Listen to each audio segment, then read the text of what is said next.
Bueno, buenas tardes. Un saludo a todos los estudiantes del diplomado en Gobernanza para la Construcción de Paz, de parte del equipo de trabajo de acá de la Universidad del Valle, del Programa Institucional de Paz y desde luego de InfiValle. El tema que nos corresponde trabajar en esta sesión virtual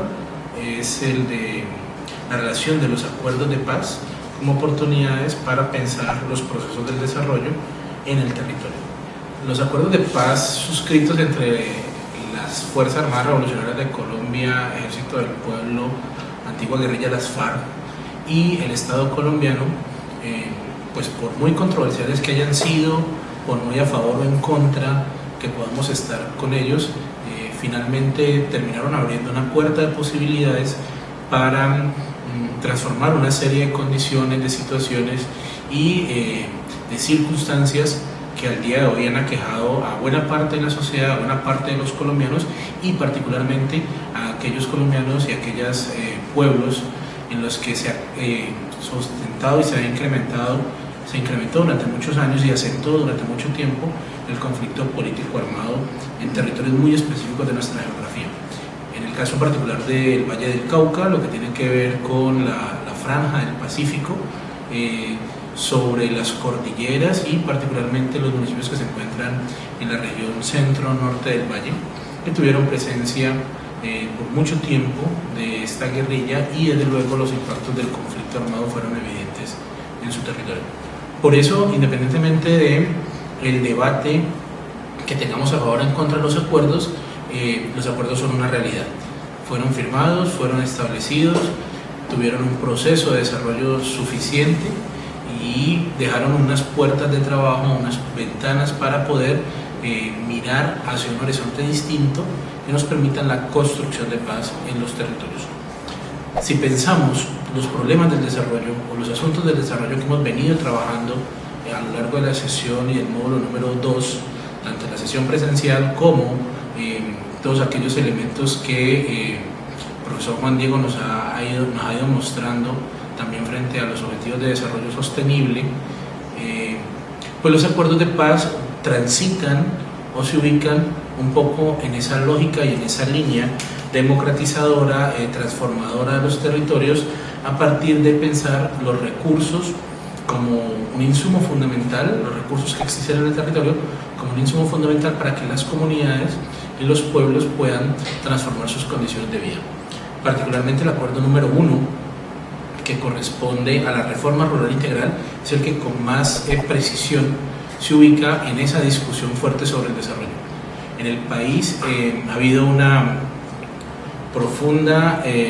historia y tradición de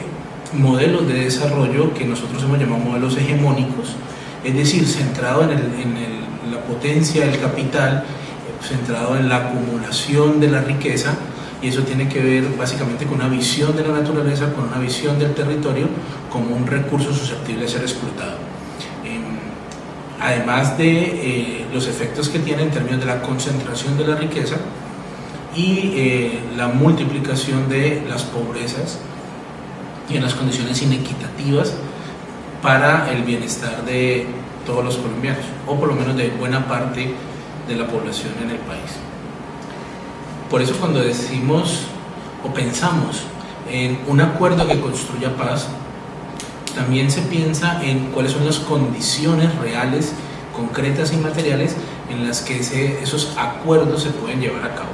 Un primer punto fundamental es pensar el modelo de sociedad y el modelo de desarrollo que existe frente a un modelo de desarrollo deseado en el que la población en general, o por lo menos las grandes masas de población que han sido excluidas o no han sido beneficiadas de los recursos y las riquezas que generan los procesos del desarrollo como hasta ahora se han llevado en Colombia, pues también puedan acceder a ellos. Ese es el punto central, o ese es el eje central del primer acuerdo de paz, el primer punto de los acuerdos de paz logrados con la guerrilla de las FARC, al cual denominaron la reforma rural integral. ¿Por qué una reforma? Pues finalmente porque hay que concebir el campo de una manera distinta, porque es importante pensar el campo para los campesinos en una relación distinta entre campo y ciudad, y esto quiere decir darle valor real y simbólico a lo que significa el campo como productor, como despensa de la alimentación de los colombianos, y no solamente de los colombianos, sino como un factor productivo muy grande que puede generar riqueza, en el sentido de que puede generar una alta capacidad de producción de materias primas, de alimentos exportables o sus consecuentes procesos de transformación que generarían un valor agregado y que pueden equilibrar, digamos, lo que conocemos como la balanza comercial, es decir, la relación entre lo que vendemos al exterior y nos genera riquezas y lo que compramos del exterior. Rural, porque está centrado en la potencia que tiene el campo, en la potencia que tienen las regiones rurales. Colombia aún sigue siendo un país de regiones, aún sigue siendo un país con buena parte de su territorio en la ruralidad. No obstante, el Valle del Cauca es una excepción porque es el único departamento que tiene alrededor de 7 ciudades grandes, 6, 7 ciudades grandes que se convierten en núcleos de desarrollo, pero hay una relación intensa entre el campo y la ciudad, sobre todo en nuestro departamento, donde tenemos todos los pisos térmicos y una diversidad agraria y pecuaria inigualable y envidiable a otras regiones del país, incluso del continente. En ese sentido, el concepto de la ruralidad no es entendido como un tema de campesinos solamente afuera de las lógicas de la dinámica de la ciudad, aislados, sino al contrario, una profunda relación entre lo que es las dinámicas que se desarrollan en el campo, la condición de vida de los campesinos y lo que implica eso en términos de bienestar y favorecer las condiciones de vida en la ciudad. E integral porque esa reforma, es decir, esos cambios que hay que hacer a la cosmovisión, a la forma de entender el campo y a la forma de trabajar en él, tiene que implicar no solamente pensar su factor productivo, es decir, pensar el usufructo de la tierra, la explotación del recurso agrícola y pecuario, sino pensar todas las condiciones de bienestar que implican el buen vivir de las poblaciones y las comunidades que se constituyen en la despensa alimentaria de nuestras ciudades. En ese sentido, la integralidad está pensada desde luego en el factor productivo. El campo sigue siendo un factor de producción de bienes de consumo, de bienes primarios de consumo, o los alimentos son bienes de consumo primario, pero también en las condiciones de vida y en la calidad de vida, dos conceptos que trabajamos en el taller presencial de la población campesina. Por eso, la reforma rural integral que propone los acuerdos de paz con las FARC se centran en la disminución de la pobreza, desde luego en mejorar la capacidad institucional para atender las necesidades de la población en el campo y erradicar economías ilegales, particularmente de productos que son utilizados como estupefacientes, y poder hacer una transformación de esas economías ilegales a economías legales con productos y capacidades en el campo que puedan ser aprovechables y tranquilas y en el marco de la legalidad y la institucionalidad para las poblaciones, digamos, rurales. En este sentido, la reforma rural integral trabaja al menos tres grandes puntos que tienen que ver con las condiciones de integralidad. El primero, una infraestructura básica. Claramente el campo no tiene unas condiciones adecuadas para la producción, o una producción, digamos, significativa que permita el desarrollo de la riqueza del campesino, y eso tiene que ver con vías terciarias, sistemas de riego y de drenaje, electrificación rural, conectividad rural, que le permita al campesino desarrollar sus procesos productivos, pero también generar las capacidades y las habilidades para que pueda, conectado al mundo, conectado a los sistemas productivos con las ciudades, poder hacer un comercio de sus productos. Estímulos a la economía campesina, y eso quiere decir volver al campo, generar nuevamente la intención de que el campesino se quede en el campo, de que los jóvenes campesinos no migren como lo están haciendo de esta manera a las ciudades, porque no encuentran en sus territorios oportunidades, sino generar en el propio territorio alguna serie de condiciones para que el joven campesino vea atrayente quedarse en el territorio, seguir el oficio del campo pero tecnificado y desde luego accediendo a un nivel de riqueza distinto. Ese estímulo a la economía campesina tiene que ver con asistencia técnica y tecnológica, subsidio para la generación de ingresos y créditos, seguridad y soberanía alimentaria, y es muy paradójico que las personas en el campo aguanten hambre cuando, digamos, tendrían la materia prima para no hacerlo. Sin embargo, las condiciones en las que desarrollan su práctica en estos momentos hacen que buena parte de los territorios sea de esa manera.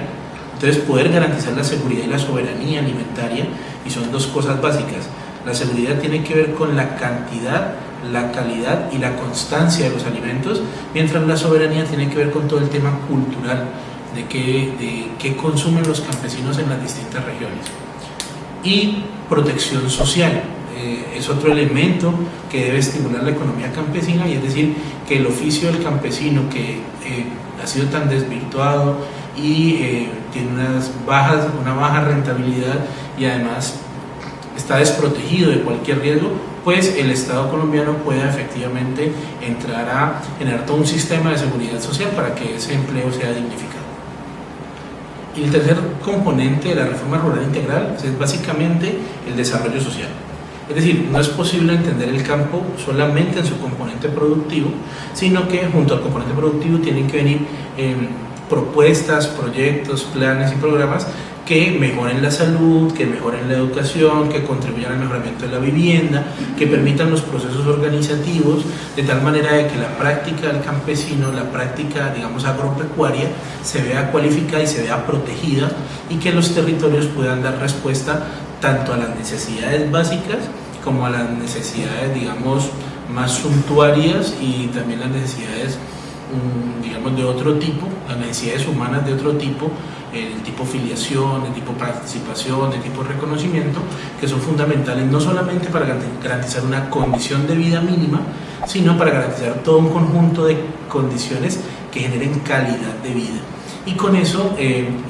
las familias campesinas, las comunidades campesinas puedan mantenerse en el territorio, generar la producción que se requiere, pero además permitir ese comercio y ese vínculo entre campo y ciudad, que hoy por las dinámicas de globalización pues se han perdido en los territorios, digamos, cercanos. No necesariamente en las ciudades capitales de nuestro país o en las ciudades intermedias consumimos los productos de nuestro campo. Las grandes plataformas de supermercados compran en el exterior, venden en nuestra localidad, y nuestros campesinos terminan, digamos, no estando articulados a ese sistema que de todas maneras podría beneficiar. En conclusión, esta reforma rural integral, insisto, es una puerta, es una ventana de oportunidad en la que existe en el núcleo de esta discusión una visión distinta del campo. Esa visión tiene que ver con un modelo de desarrollo alternativo, no centrado en la acumulación de la riqueza, pero tampoco sin despreciarla, pero con un carácter mucho más democrático, acceso a la tierra, transformación del uso de la tierra para que sea mucho más productivo en términos agroalimentarios, y una redistribución de esa riqueza, es decir, que los territorios que, siendo rurales, están empobrecidos en Colombia puedan retornarle parte de la riqueza general que existe en el Estado para que sus desarrollos, digamos, en lo particular, en lo propio, en lo concreto, en los territorios, puedan verse reflejados, y eso se vea revertido, digamos, en un bienestar colectivo de las poblaciones rurales. En este sentido, lo que está en juego aquí es pensar unos modelos de desarrollo pertinentes, y esto quiere decir modelos de desarrollo que reconozcan la vocación del territorio, es decir, que sean apropiados a lo que históricamente y con mayor eficacia pueda producirse en el territorio, pero que además tenga una visión de sustentabilidad. Esto es, en una relación distinta, en una relación más amigable, más cercana con el entorno, pensando el entorno como un recurso no renovable, del cual hoy vemos sus efectos, como el calentamiento global, las inundaciones en temporadas de lluvia, los calores extremos en temporadas secas, y que de todas maneras no solamente afecta a la economía campesina y al sector campesino, sino que nos afecta a todos. Construir paz en este marco de posibilidades significa dignificar la condición de vida de las poblaciones que no han tenido el acceso a los beneficios del desarrollo, pero además proveerlos de las condiciones necesarias para que puedan acceder a sus beneficios y puedan tener un aprovechamiento en una relación distinta, en una relación más equilibrada con su entorno natural.